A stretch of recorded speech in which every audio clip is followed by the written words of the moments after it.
LiberalViewer presents. So, welcome to the June 23rd edition of LiberalViewer Sunday Live Clip Roundup. Thanks for joining me. I picked out the weekend's 12 best, most newsworthy clips from the Sunday morning news analysis shows from the big five corporate outlets of ABC, NBC, CBS, CNN, and Fox News, the so-called corporate media here in the United States, for what should be a really educational, informative, fair use, media criticism, and political commentary show for you all tonight.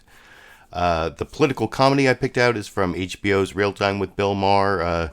In his monologue, he actually talked about something that I talked about last week a little bit. You know, last week's show was about Trader Trump and the things he said in his interview with George Stephanopoulos on ABC, where he talked about how he'd be willing to accept dirt on a political opponent from a foreign source, which is against the law. If you want to see that, you have to watch last week's show. But this week last week there was also a little coverage of possible war with Iran. And if you remember, what I said was war with Iran could break out at any moment, or it could be all some big Trump reality show where he's like trying to draw our interest, but it's not actually going to be a war. And that's actually what Bill Maher talks about in his monologue, about how what happened with Iran this week kind of was a reality show. And that also kind of happened on immigration. So that's why Trump reality show is the main topic of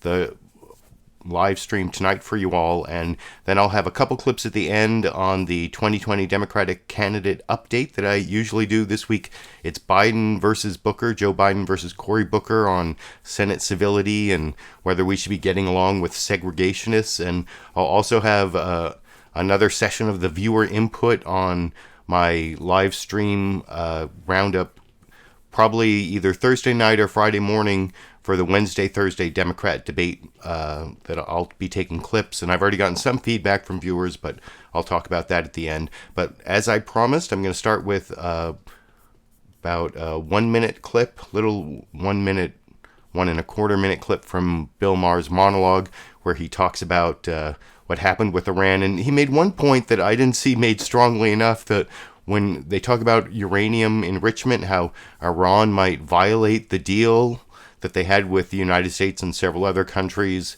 by enriching uranium. But the United States has already reneged on that deal, which Bill Maher points out. And then he also makes that reality show point I was talking about, which I'll talk about with you a little more after we watch this clip from Bill Maher last Friday on HBO's Real Time. Oh, and by the way, you can see the entire monologue at a link down in the video description.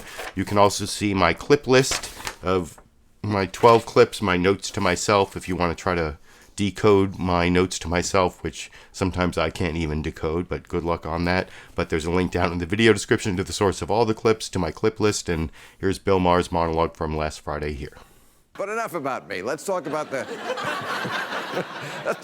coming World War that we're on the brink of. I mean, have you seen this? Tensions, of course, with Iran have been rising predictably ever since the Iran nuclear deal was scuttled. But Iran announced this week that they are going back to enriching uranium. Trump was furious. How dare they renege on the deal that we pulled out of?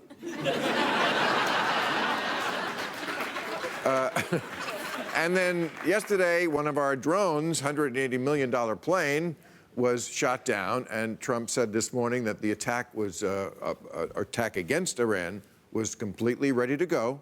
Of course, he can't just bomb Iran or not bomb Iran. He has to fucking do the reality show bullshit. Will I bomb Iran, or will I call the bombers back at the last minute?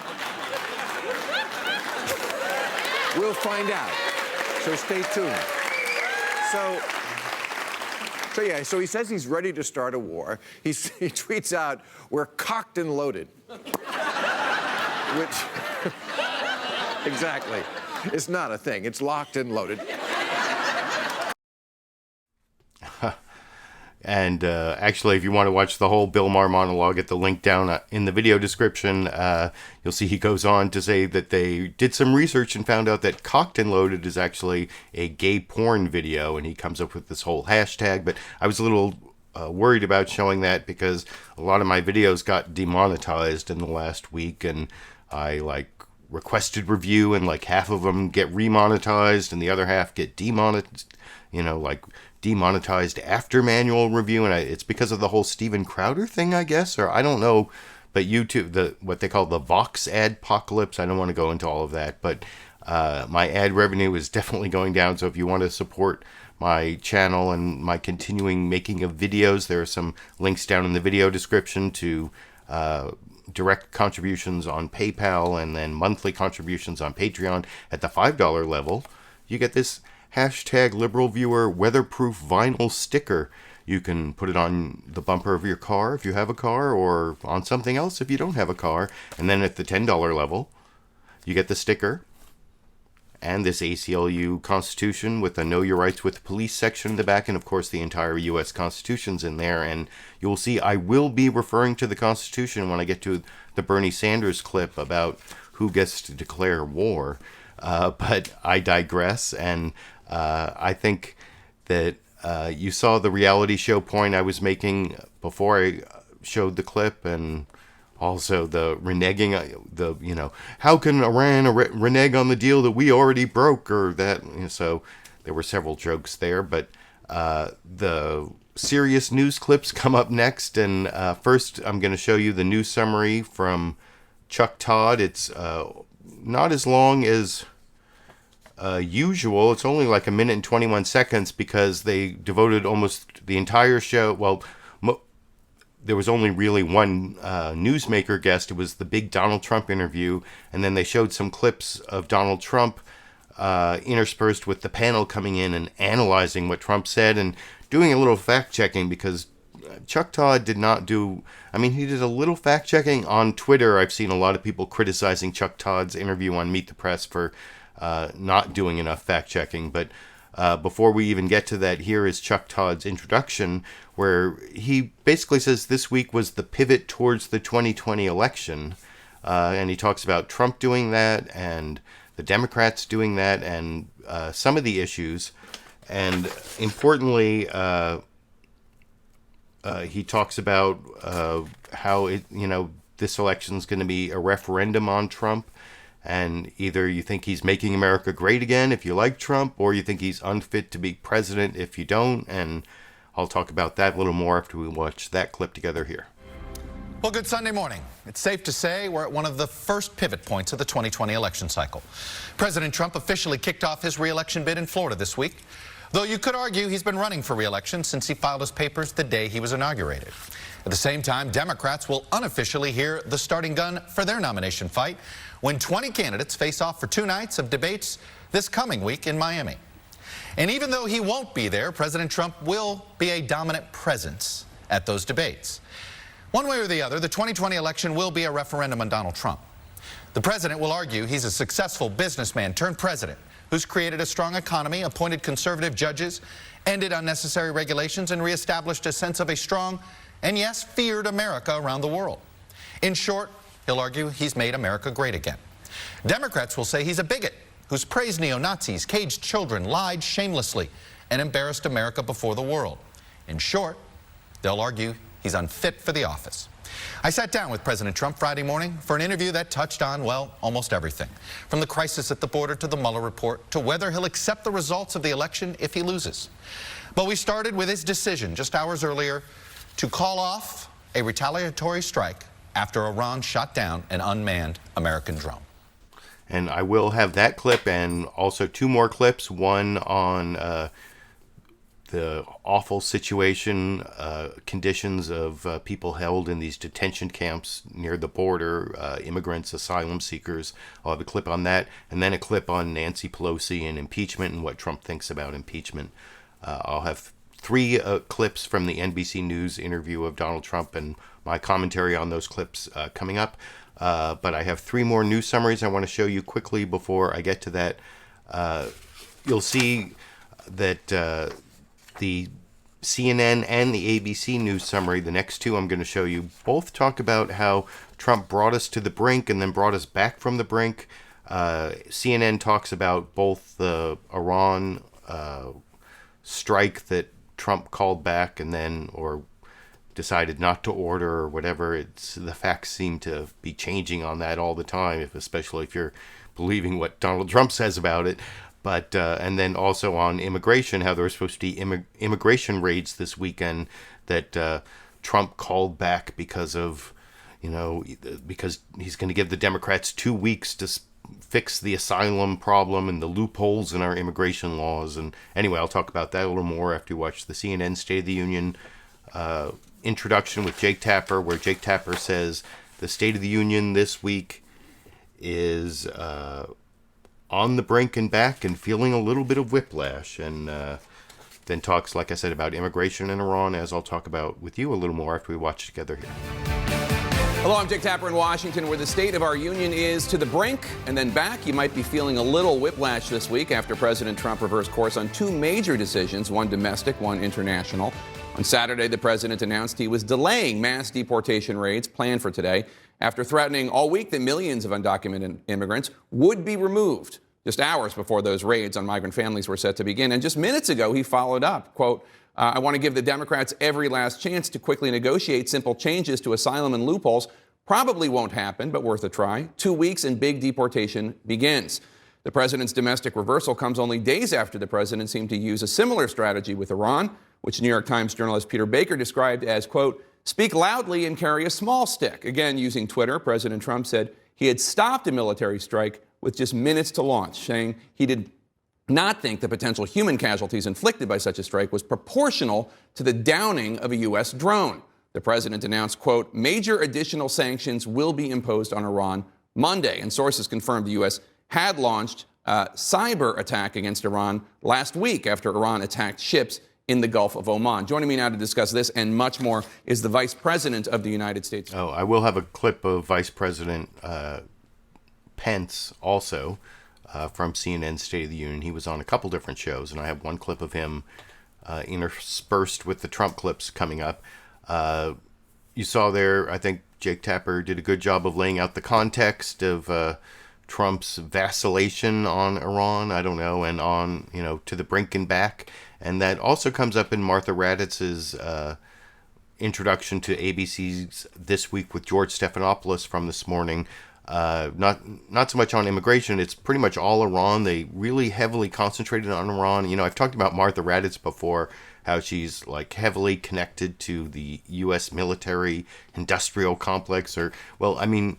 She knows a lot about the military. She has a lot of good contacts in the military. Sometimes I think she may be too close to the military because she has sort of an emotional bond, I think, with some of the people who she interviews. But she asks tough journalistic questions, and it's like a issue I've raised over and over again when I showed these Martha Raddatz interviews and clips. This is just Martha Raddatz talking about Iran, and I think maybe because Martha Raddatz was the permanent co-host or whatever her title is, that she spent a lot more time on Iran. Because it's a military issue, but she really gave context to it, like the CNN clip, and unlike the Fox News Sunday clip I'm going to show next, that also concentrated on Iran, but didn't give all this context of how Trump got us to this particular crisis over here. Good morning and welcome to This Week. So President Trump says military action is still on the table when it comes to the standoff with Iran. But this morning, there is no sign that a retaliatory strike is imminent after the president abruptly changed his mind Thursday night. That decision may be one of the most consequential of his presidency. When Iran shot down one of America's most sophisticated drones over the Strait of Hormuz, members of his cabinet and leaders in his party seemed to convince him to punch back.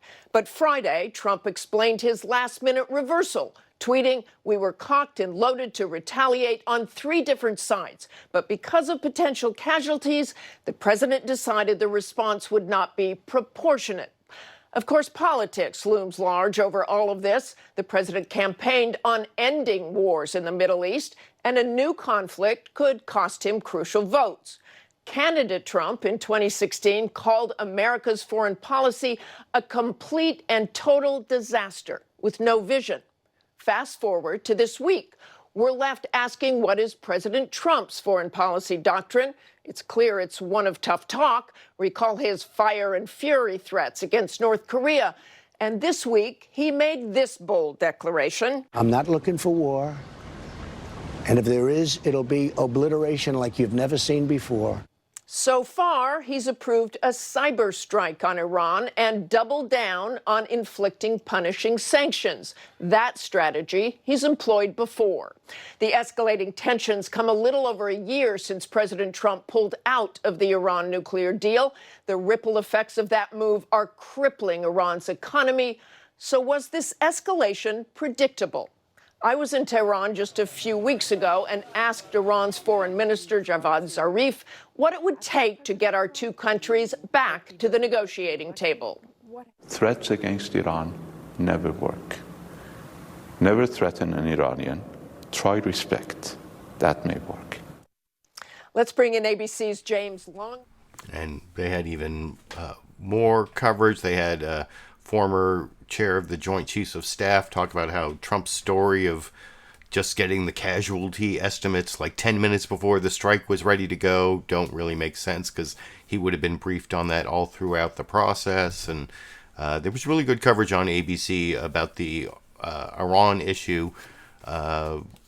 Whether that good coverage also means that Martha Raddatz is too close to members of the military. That's a question that you can answer if you watch Martha Raddatz as closely as I have for the last 20 years on ABC. But I'm going to move on to you saw Martha Raddatz say that Trump changed his mind and how he tore up the Iran deal. And this is one of the repercussions that, tore up the Iran deal and put pressure on Iran. And this is a predictable result. You don't really see any of that in the Fox News summary, which they say that he pulled back the strike and then recalibrated. I don't know, is that changing his mind? That's like Fox News speak for changing his mind. And then they go to their reporter, what's his name, David Spunt. David Spunt, that's a last name I've never heard, although till like last week when they had the report from David Spunt. And the David Spunt report is like almost what you would expect a press release from the White House to say. It tries to make Trump look strong, and there's nothing about the whole immigration thing except to say that, Trump magnanimously decided not to do the immigration raids this weekend because Nancy Pelosi asked him, although I've heard other reports that say that it's because Trump himself and then other people in the administration leaked that the raids were going to happen, which was a problem for operational security, and that they weren't ready to do it when he announced it also. So that the 2-week delay is something that Trump needed. But anyway, you can see that whole... This is actually the longest news summary, but the most biased from Fox News on Fox News Sunday this morning. The last of the news summaries before I get to the Trump clips and some of the other clips interspersed.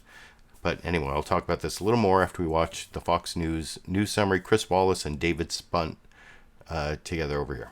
And hello again from Fox News in Washington. President Trump says nothing is off the table when it comes to how the U.S. will respond to Iran's shoot-down of an American surveillance drone. The president is at Camp David, recalibrating his Iran policy after calling off airstrikes Thursday night. But National Security Advisor John Bolton says Iran should not, quote, mistake U.S. prudence and discretion for weakness. In a moment, we'll talk with Republican Senator Tom Cotton.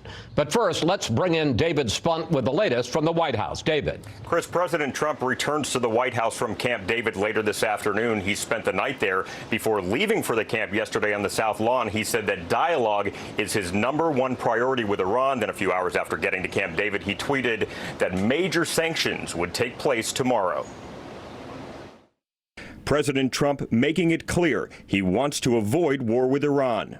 Everybody was saying I'm a warmonger, and now they say I'm a dove. And I think I'm neither.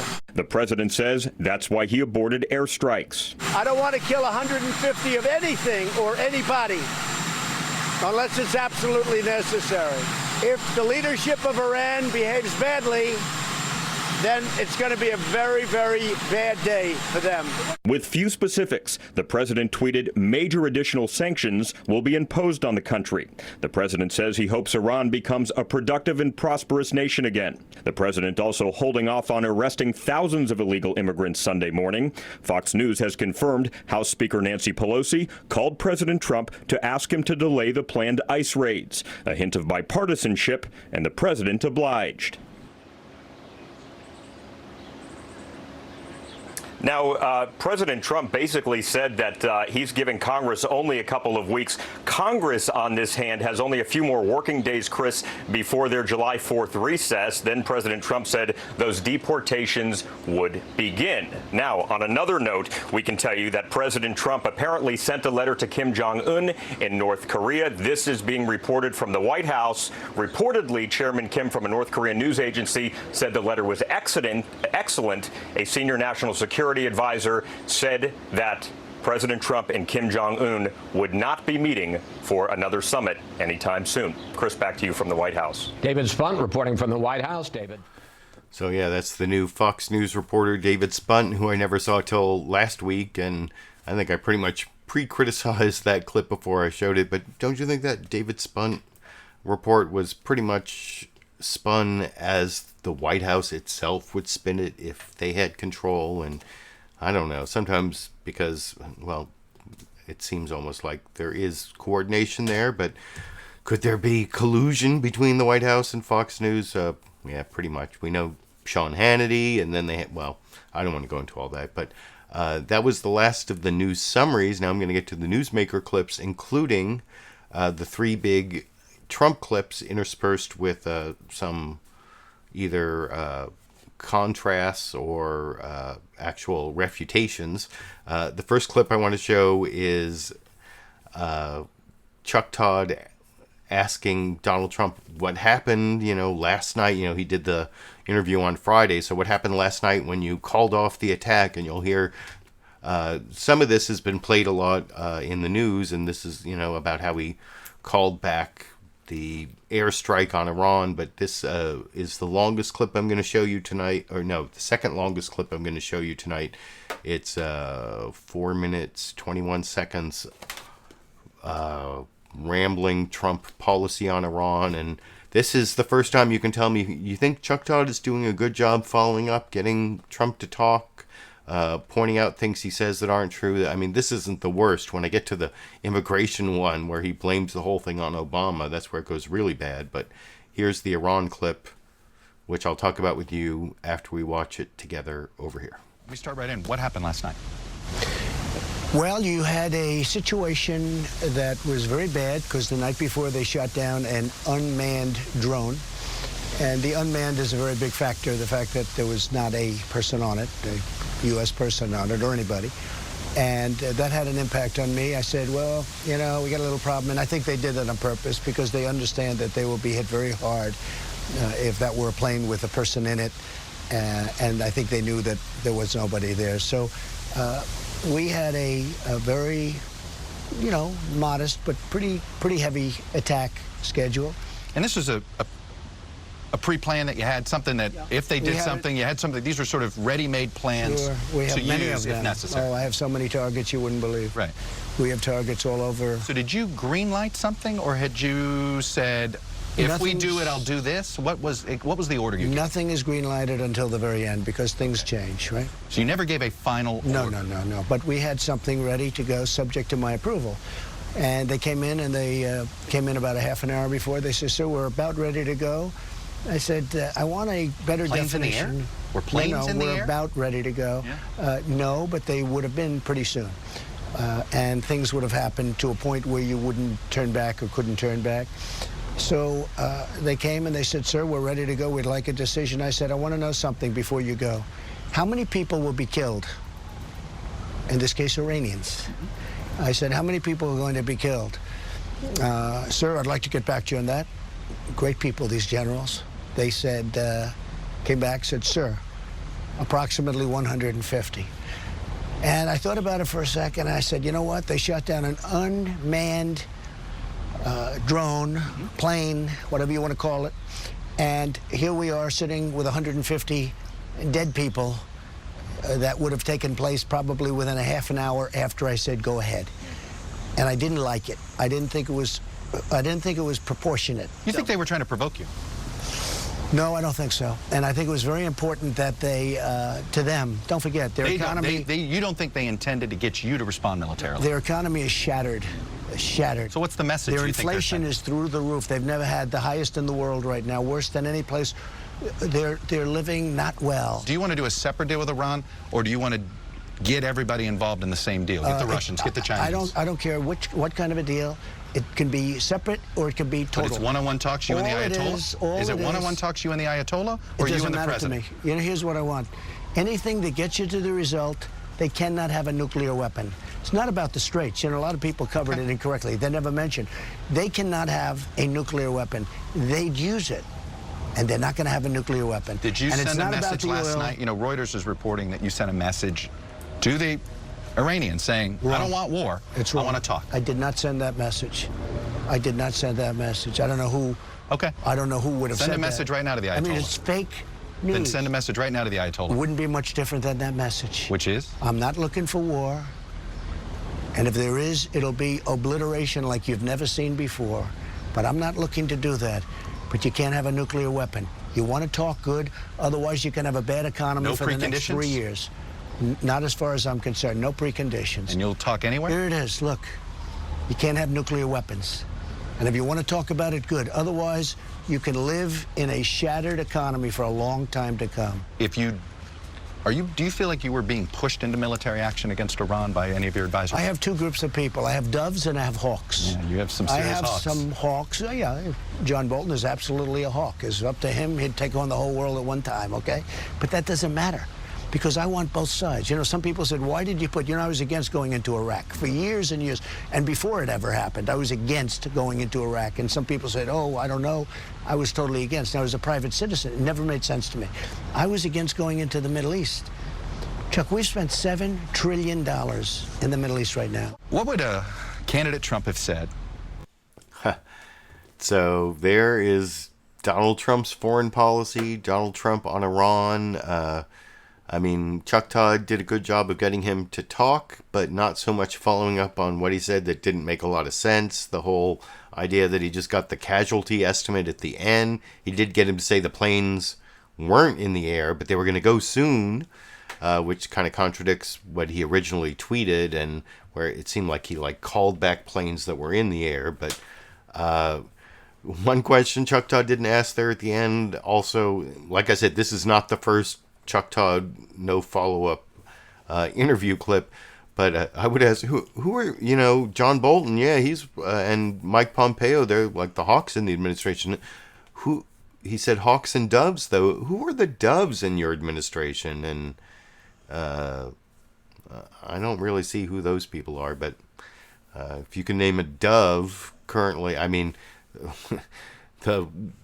they've gotten rid of all the people who, and even the people you might call dove, like Maddox, Mad Dog Maddox, the defense secretary. I don't think so.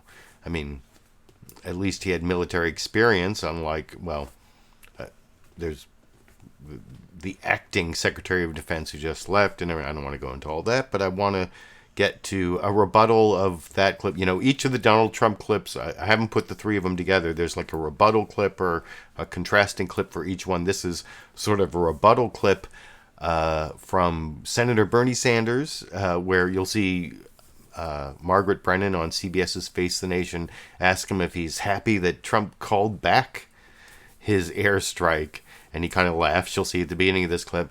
And this is where the Constitution comes up.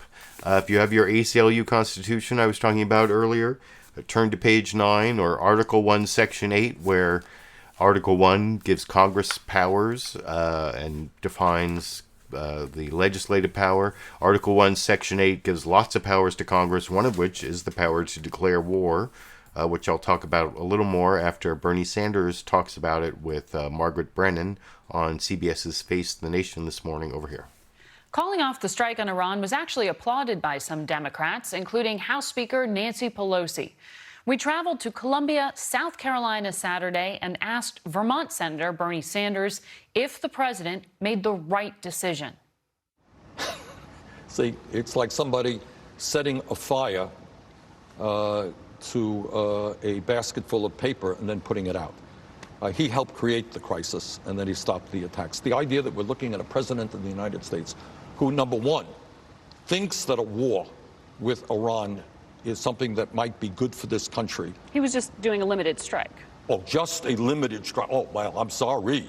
I just didn't know that it's okay to simply attack another country with bombs, just a limited strike. That's an act of warfare. The war in Iraq, Margaret, was a disaster.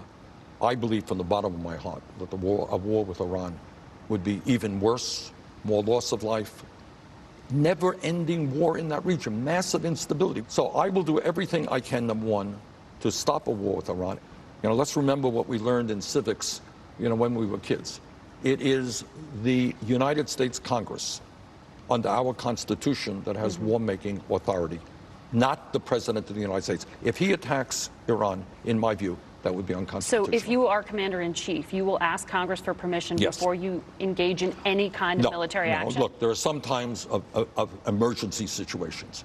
Okay, that I understand. Defensive actions? Yeah, if you're attacked immediately, you have to respond. Nobody believes that we are in that type of emergency situation with Iran right now. So I'm going to do everything we can to stop that war. And what the function of a president should be is to say to Saudi Arabia, which, by the way, is a horrific dictatorship, a brutal dictatorship that kills dissidents, that treats women as third-class citizens. Our job is to say to Saudi Arabia, you know, we're not following your lead. You're going to have to sit down with Iran. We will play a role. Work it out. The United States does not want to continue to lose men and women and trillions of dollars in never-ending wars in the Middle East. Work it out. We'll be back with more of our... But of course, Donald Trump is never going to work anything out with Saudi Arabia. In fact, in a clip from the NBC News Meet the Press interview I did not take, he talked about how he doesn't care that Saudi Arabia killed the journalist Adnan Khashoggi, and because they create so many American jobs by, well, he starts off they buy 150 million, then he goes up to 400 million, and I don't know if he's talking about buying military equipment and creating jobs for the United States, or maybe there's some sort of money trail that between Trump and Saudi Arabia. You know, you remember on the campaign trail back in 2016, he talked about how they bought so many condos or so many or whatever it is from Trump Tower, and paid all these millions of dollars to him. And I don't know what the Trump-Saudi connection is, but anyway, that was good from Bernie Sanders there. And I like the way he reined in Margaret Brennan there in the corporate news media, which said, it's just a limited strike. And, bombing another country is supposed to be an act of war. And like I said, Article 1, Section 8 gives, in your Constitution here, gives the Congress the power to declare war and also to raise and support armies and, provide money for military action.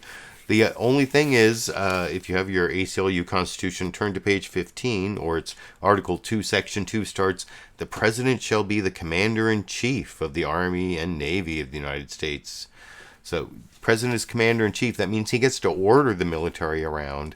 And the only way the Congress can really stop him, because Bernie Sanders said that it would be unconstitutional for Trump to bomb Iran. Well, a lot of presidents have done stuff like that.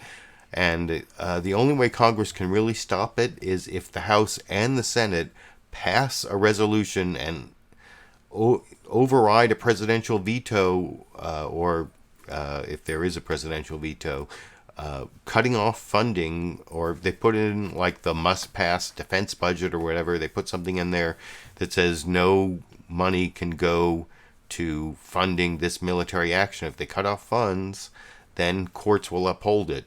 But if the president does something and people try to sue, or Congress tries to sue, this happened with like Clinton bombing in the former Yugoslavia. It's come up in the courts before. I've talked about this a few times. that the courts won't get involved and say that presidential military action is unconstitutional, like Bernie Sanders said, unless Congress has taken like some affirmative action to cut off the funds, and then that would be something that the courts would uphold. But just with no congressional action, the fact that that's not going to be held unconstitutional. Sorry, Bernie Sanders. So now I want to move on to a really nasty thing that's been going on.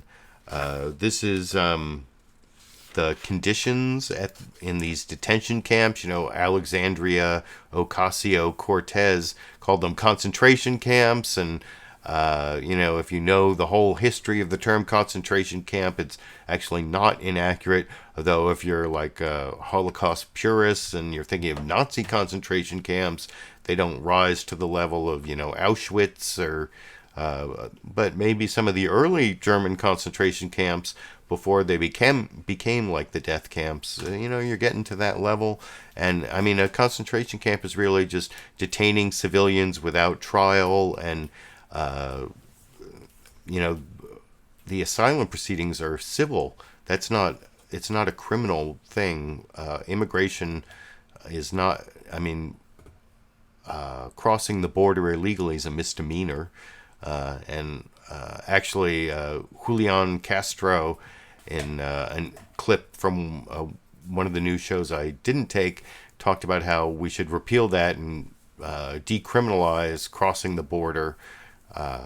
It wasn't always a misdemeanor. At one point it was an infraction, or I'm not sure, but that incarcerating people for crossing the border in between entry points, especially when they're blocked off like Trump is doing, is really inhumane. But anyway, you'll see Trump does not take responsibility at all for this. You know, and later I'm going to show you a clip. The next clip I'm going to show is from CNN State of the Union, where Jake Tapper asked Mike Pence about this, and shows a clip of a Trump Justice Department lawyer trying to argue that keeping kids sleeping on cold floors with aluminum blankets with no soap and no toothpaste for days on end is safe and sanitary, and that's ridiculous.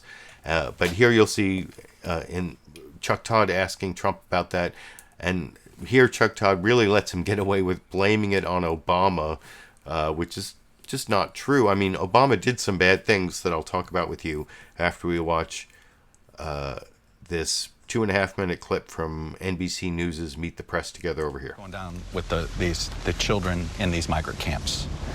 The stories are horrible, Mr. President. You have children without their parents. You have kids taking care of kids. Yeah. You've read these reports. I know people are coming to you. I know you think this is the Democrats' problem.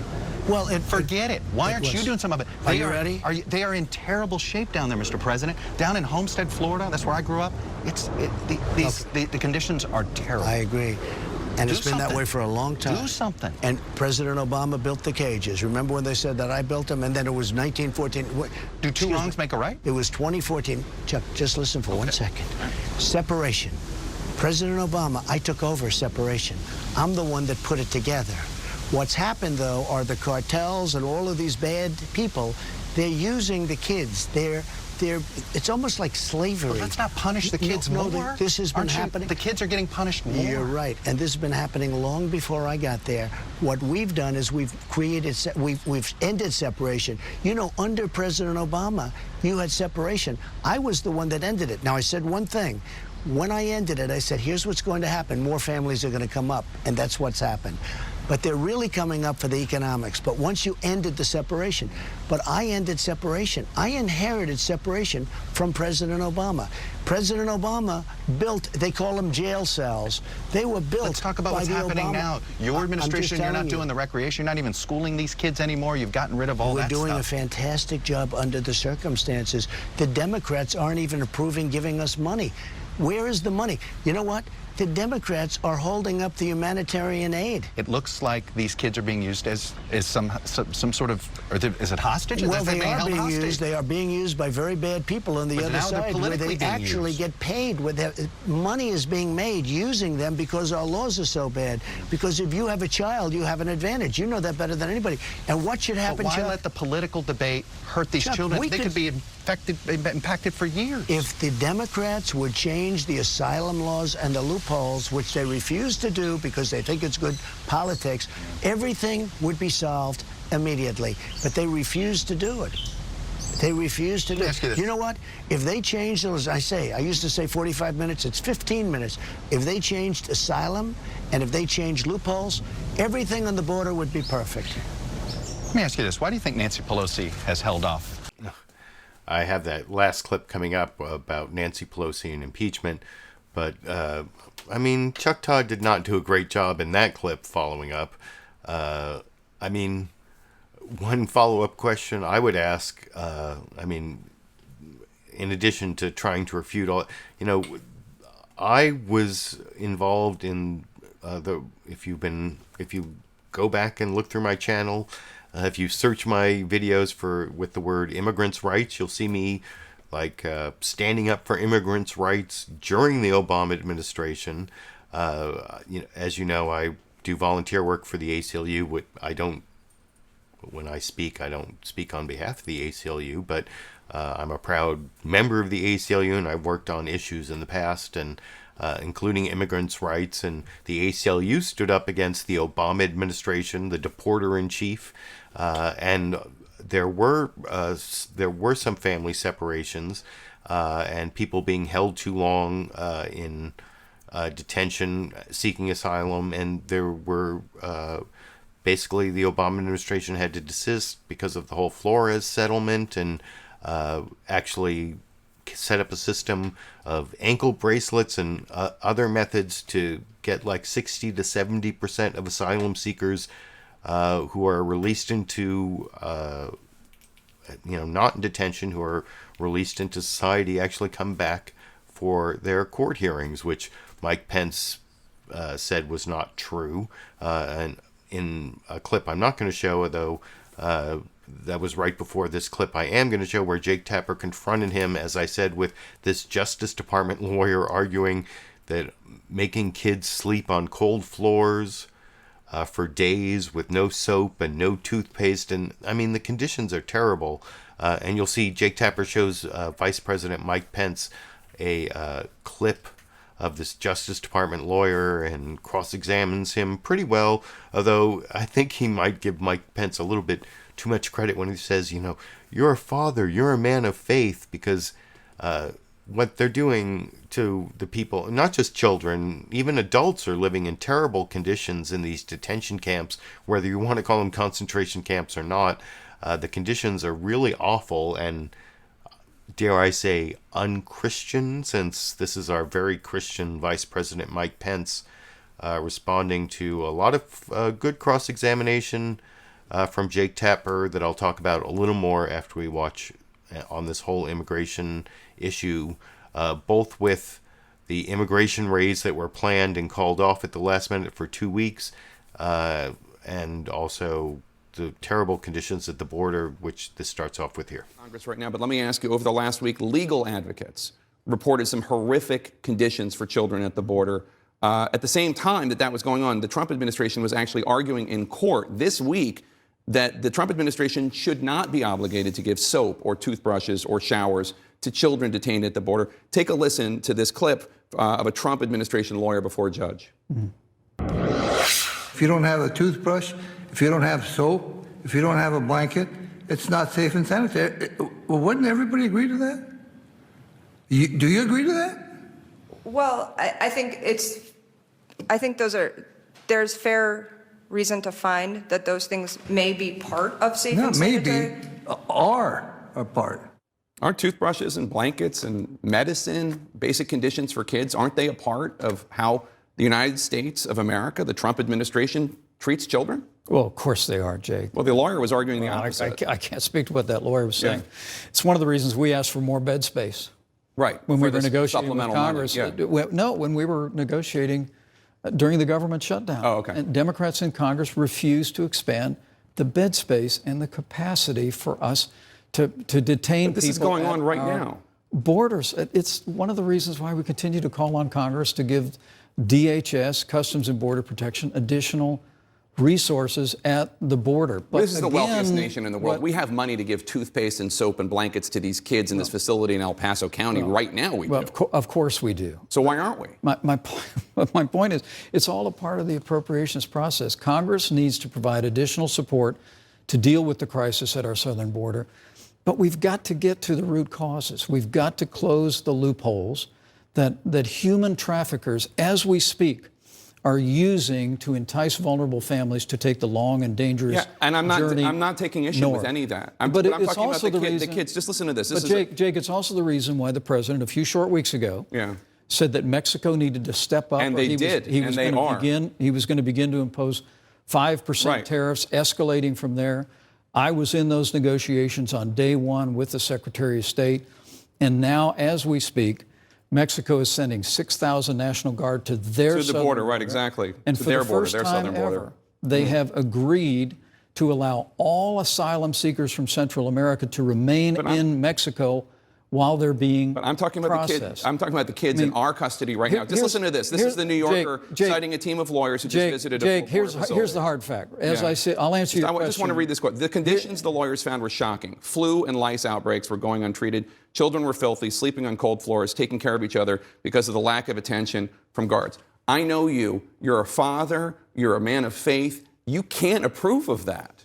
Well, no American should approve of this mass influx of people coming across our border. It is overwhelming our system. But how about how we are treating these children? Look, as I said to you, I was at the detention center in Nogales just a few short months ago. It is a heartbreaking scene. These are people who are being exploited by human traffickers who charge them $5,000 a person to entice them to take their vulnerable children. Now these kids are in our custody. And take the long and dangerous journey north. But so Congress has to act.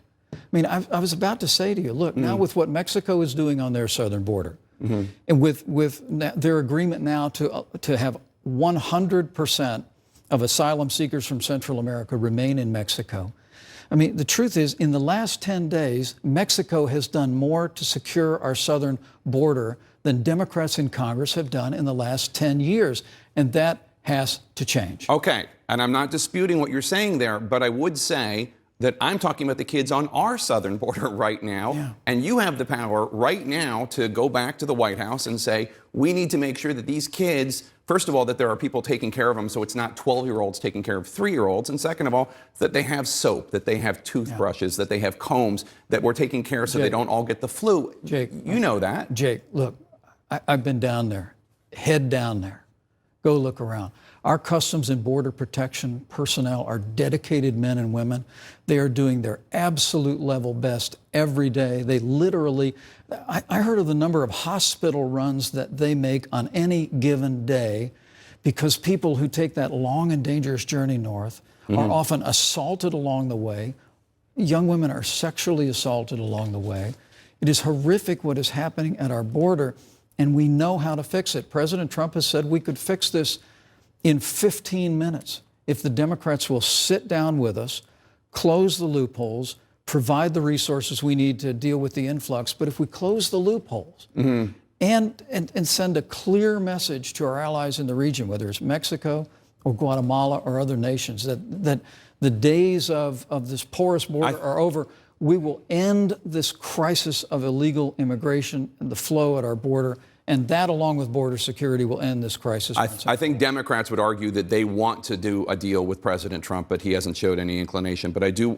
First of all, I want to say one thing. I don't know where that would come from. This president. You said a second ago that 90% of the people who get and that was Jake Tapper. I guess one of his producers gave him the stat that 60 to 70% of asylum seekers who were released in the last several years with ankle bracelets or other methods returned for their court dates, not the 90% who didn't return, though he didn't really make it clear. But I mean, you notice that I saw Mike Pence give that same answer on another show pretty much, and he kept deflecting. You know, he kept blaming the human traffickers, the Democrats for not closing the loopholes, you know, asylum law, that people can seek asylum. I mean, I think we should be more accepting of these asylum seekers, especially, you know, Trump complains about MS-13 and never really mentions how MS-13 is a gang that started in the United States that through deportations we brought back to Central America, in the Northern Triangle there. So, I mean, and a lot of the problems in those countries are the result of U.S. policies, and I seem to be upsetting Sandy, who's shaking. And lie back down, Sandy. I do have a Dash and Sandy clip at the end of the show for the Dash and Sandy fans out there. Now I'm getting confused, but the one question, of course, that Jake Tapper didn't ask, and that Todd didn't ask in the previous clip is, you know, is cruelty the point of the policy? Because it seems like, I mean, he did say, you know, holding them hostage, but it seems like the cruelty is the point. They're being cruel to the people they're detaining as a way to send a message to them, to other people, to, you know, don't mess with Texas. I guess a lot of them are in Texas, but don't mess with Trump in the United States. And it's pretty awful. And when it comes to our vice president, our super Christian vice president, Mike Pence, I have to say it's not very Christian. But the final Trump interview clip I want to show is on impeachment. This is the only place I'm going to talk about impeachment. It's kind of a low. Sometimes I wonder if the Trump reality show is supposed to be diverting us from the whole impeachment story after, you know, the Attorney General spun it as like no collusion, no obstruction, and you'll see no collusion comes up again here with Chuck Todd sort of weekly tries to refute the no collusion charge here. Although I think the last Chuck Todd clip was the worst one, where he let Trump blame the whole like family separation thing on Obama, which is not true at all. But this is Trump talking about whether there's this one moment where, you know, he says that impeachment would help him get reelected, and he almost says, you know, but I don't want to be impeached. I would feel bad if I got impeached. But there's like almost a moment where he says it, but he doesn't really say it in this. I think he's thinking it and almost says it near the beginning of this clip, and then he goes on to talk about how he didn't do anything wrong, witch hunt, you know, the things you might expect, which I will talk to you after we watch this 2-minute final Donald Trump interview clip from Meet the Press and Chuck Todd on NBC News' Meet the Press this morning, although the actual interview was last Friday. Over here. Let me ask you this. Why do you think Nancy Pelosi has held off her impeachment caucus? Because I think she feels that I will win much easier. I mean, I've been told that by many people. Do you think impeachment's good politics for you? I think I win the election easier, but, you know, I'm not sure that I like having it. Look, I did nothing wrong. I was spied on. What they did to me was illegal. It was illegal on the other side. I did nothing wrong. So impeachment's a very unfair thing, because nothing that I did was wrong. And if you look at the Mueller report, there was no collusion. This was all about collusion. Nowhere in the Mueller report. By the way, Mr. Ritz, you say no collusion. There is not a single. I've read this Mueller report. Both parts of it. Use the word collusion. There's not one place that says nothing happened. Use the word collusion. Use the word conspiracy. Never says no collusion. I'll be honest with you. Nobody even mentions Russia anymore since the Mueller report. They don't mention it, in all fairness. Nobody mentions Russia anymore. And it was about Russia. It was a hoax. Let me ask you this. During the campaign. Wait. We'll give you the time you need. What hoax it was? It was a hoax. The Russian hoax with me. You don't believe it happened? I had nothing to do. You don't believe the Russians interfered in our election? What they did with respect to the election is different. We're not talking about that. We're talking about the idea my that you were conspiring. Working is a hoax. Okay, good. But going back on WikiLeaks, knowing now that that was stolen foreign material, do you regret using it? Well, I wouldn't have, but this was well known. I think it was in papers, and again, I'm going back now a long ways, but it was all rumored to be Russian stolen property, so why'd you use it? How would I even know that? I made a speech. It was in there about WikiLeaks. I'm not a WikiLeaks But I'm saying, person. knowing that they're a Joe. Russian intelligence asset, Okay. do you regret it? Let me tell you, WikiLeaks, etc. That's not my deal in life. You know, in other words, I don't know about WikiLeaks. It was a strange name. But there were stories about something WikiLeaks that they had information. And I say it in a joking manner at his speech. Joking. Everybody laughing. Everybody having a good joke. And they made it like it was serious. No.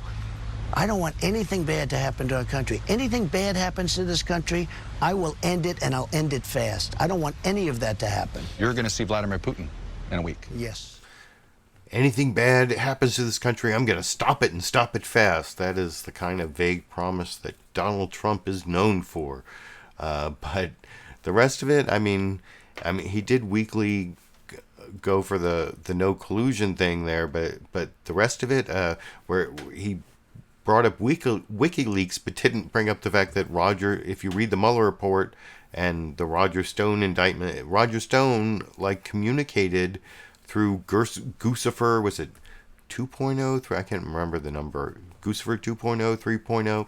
Anyway, they actually coordinated on the release of the stolen DNC emails through WikiLeaks. The only reason that it wasn't collusion is because the First Amendment prohibits criminal charges against a publisher who doesn't conspire with the hackers, and WikiLeaks didn't conspire with the Russians to hack. They were just a distribution device or whatever. And so when Roger Stone and who's the other, Jerome Corsi and Richard, I can't remember who the third guy is, the talk show host guy, but they all conspired to distribute the WikiLeaks stolen DNC material, but that's not enough evidence. That's not evidence of a crime of conspiracy with the Russians, because WikiLeaks was just a publisher. But seems like collusion to me. Seems like collusion, even if it's not a crime. But that's why I say yes collusion, yes obstruction. And there was nothing really about obstruction in the Chuck Todd interview, at least the part that was in Meet the Press. But that was the rest of Chuck Todd's weak cross-examination of Donald Trump. You know, I defend Chuck Todd a lot. I think he's not as bad as a lot of people say, but I don't think he did a great job. He did an okay job of getting Donald Trump to talk, which is worthwhile, but not so much on holding him accountable for the things he said that weren't true. But anyway, you can let me know what you think down in the comment section. Now I want to get to my final topic, my final two clips, which is on the Democratic 2020 presidential candidates. Now, as you know, coming up this week, on Wednesday, June 26, you will be able to see these 10 candidates debate. I'm going to show a Cory Booker clip coming up, although I think the only candidate on the first night who's in the top 5 in the polls is Elizabeth Warren. And then over on the second night, the other 4 from the top 5 are Joe Biden, Pete Buttigieg, Kamala Harris, and Bernie Sanders. So those are the other 4 from the top 5, and they're on Thursday night. Now, as I said last week, I'm planning on doing a live clip roundup, debate live clip roundup, either Thursday night or Friday morning, depending on how fast I can get it done. Just one roundup of the 2 debates. I'll probably concentrate on those top 5, but I've got a lot of suggestions already in the comment section from last week on topics and candidates people want me to focus on. I can't promise to do what everybody asks, but if you want to give me suggestions, you can let me know, even if for recorded show viewers, and I will be doing that Thursday night, Friday morning. Now, the big news this week was another Biden gaffe, where he was talking to big donors and talked about civility in the Senate, and how they used to be able to get things done, and how he worked with these segregationists. And I have 2 clips on that. One, Cory Booker was over on ABC's This Week with George Stephanopoulos talking to Martha Raddatz, and you'll see in the introduction she shows what Cory Booker said to Al Sharpton on MSNBC yesterday. And it seems like he's kind of gotten past it, and you'll see in his answer here, he talks about how he respects Joe Biden. One weird thing Cory Booker says in this clip, if you listen closely, at one point he says that Joe Biden, he has to watch what he says because he's the presidential nominee. Does Cory Booker know something we don't? Well, anyway, I'll talk to you about that a little more after we watch that ABC interview with Cory Booker after an introduction about the Biden segregation topic over here. It hurts when you talk about boy. It means something different to us. It hurts when you call a racist like you normalize. That's not the Biden I got to know. Don't you understand? No, I do fully understand. That's not what I said, though. They didn't print the whole deal. You know what I mean? The context of this was totally different. And by the way, the fact of the matter is, I ran against all those folks. You got to deal with what's in front of you. And what was in front of you was a bunch of racists, and we had to defeat them. Former Vice President Joe Biden there asked again last night to explain his comments this week about working with segregationists. I'm joined now by New Jersey Senator Cory Booker, live from Columbia, South Carolina. Senator Booker, good morning. But before we turn to politics, I want to turn back to politics and to Vice President Biden's comments. He said he worked along segregationists in Congress in order to get things done. You called the comments deeply disappointing, but the two of you spoke privately on Wednesday evening. What was your takeaway from that conversation? Well, I've said my piece. I have a lot of respect for Joe Biden and gratitude towards him, and that's even more of a responsibility that I have to be candid with him, to speak truth to power. He is a presidential nominee, and to say something, and again, it's not about working across the aisle. If anything, I've made that a hallmark of my time in the Senate to get big things done and legislation passed. This is about him evoking a terrible power dynamic that he showed a lack of understanding or insensitivity to by invoking this idea that he was called son by white segregationists who, they see him in him, their son. He said it was taken out of context last night. I didn't understand that. I think I listened to the full totality of what he was talking about, and frankly, I heard from many, many African Americans who found the comments hurtful. Look, we make mistakes. We sometimes tread upon issues that maybe we aren't knowledgeable of. I don't think the vice president should need this lesson, but this was a time for him to be healing and to be helpful, especially at a time that he is looking to bring this party together and lead us in what is the most important election of our lifetime. And I was disappointed. I've said my piece. We had a very constructive conversation. Again, I have a tremendous amount of respect and appreciation for the vice president. That's why, again, I felt it really important, especially with our friends, not to just sweep things under the rug, but to be candid and straightforward with each other. I want to move to the 2020 debate.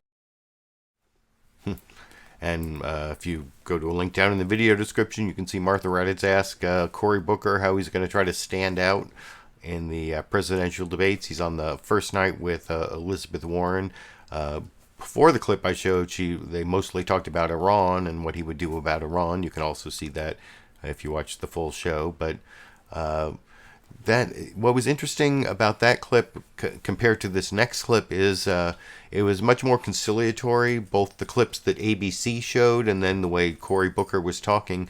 As you might expect, the Fox News Sunday clip I'm about to show is much more biased against the Democrats. You'll see this is they had on the governor of Montana, Steve Bullock, who didn't qualify for the debates, even though he's a Democrat who won in a red state.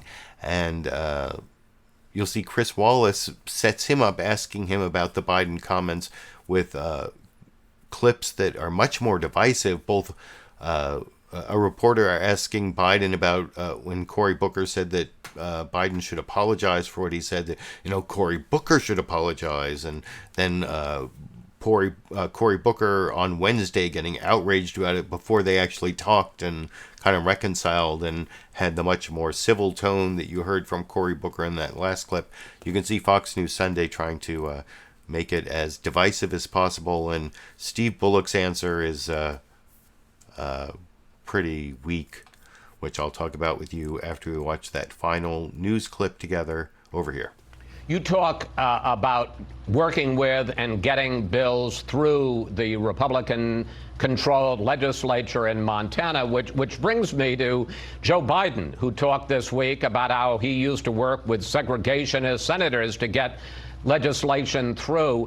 That led to a controversy over whether Biden should apologize for those comments. Take a look. Are you going to apologize like Cory Booker has called for? Apologize for what? Cory Booker's called for it. Cory should apologize. He knows better.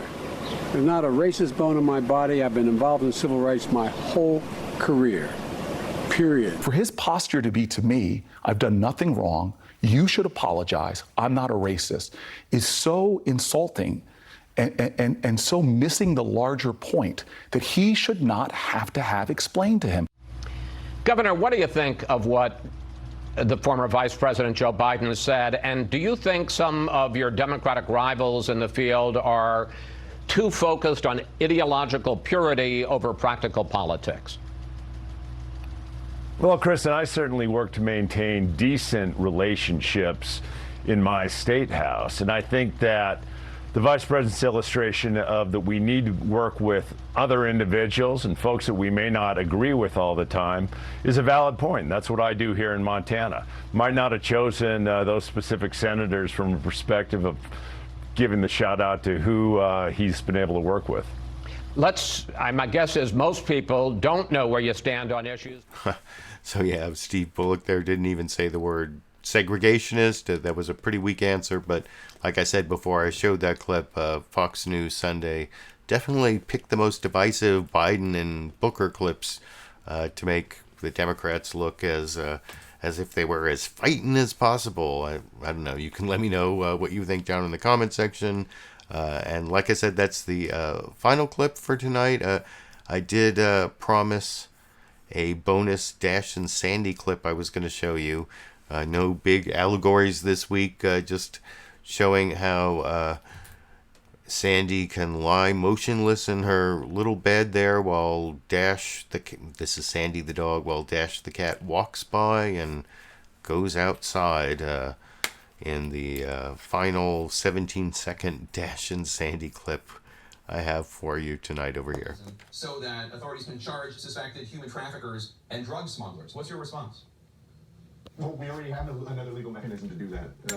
I'm talking about repealing Section 1325 of the Immigration and Nationality Act, which simply refers to people who cross the border. And between 19... Earlier I lied. I said I did not have a clip where Julian Castro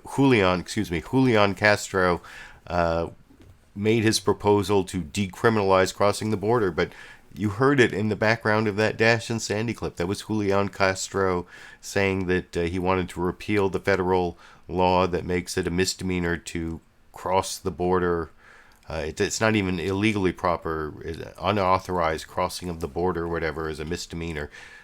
So there you have it. That was the Julian Castro clip I said I didn't have. It was the audio in the background of the Dash and Sandy clip. If you like that clip, if you like the other dozen clips I picked out for you from the Big Five corporate outlets and my commentary and criticism, you can give me a supportive comment, a thumbs up. There are ways of contributing down in the video description. I think I just got one good PayPal contribution during the show. I saw an email when I was checking my phone earlier, so thanks for that, for my Canadian viewer who gave the PayPal contribution during the show. I appreciate that, and like I said, I'm not only going to be back next Sunday with my normal Sunday live clip roundup, I'm also Thursday night or Friday morning going to do a Democrat debate clip roundup. So if you want to suggest issues that I should look for that are important to you, or candidates that you want clips of, I'm mainly going to take the clips that I think are newsworthy, that are provocative, that are on issues that I think I have some expertise based on my undergraduate history degree and my law degree and my criminal law background and my 25 years of watching these Sunday morning news analysis shows. I'll be giving my... Can you hear like a cat yowling in the background? Yeah, that's Dash. But anyway, if you have any suggestions of what clips I should take from the Democratic debates on Wednesday and Thursday, definitely let me know in the comment section. And until that live clip roundup and next Sunday, I guess I will be seeing you around the internet.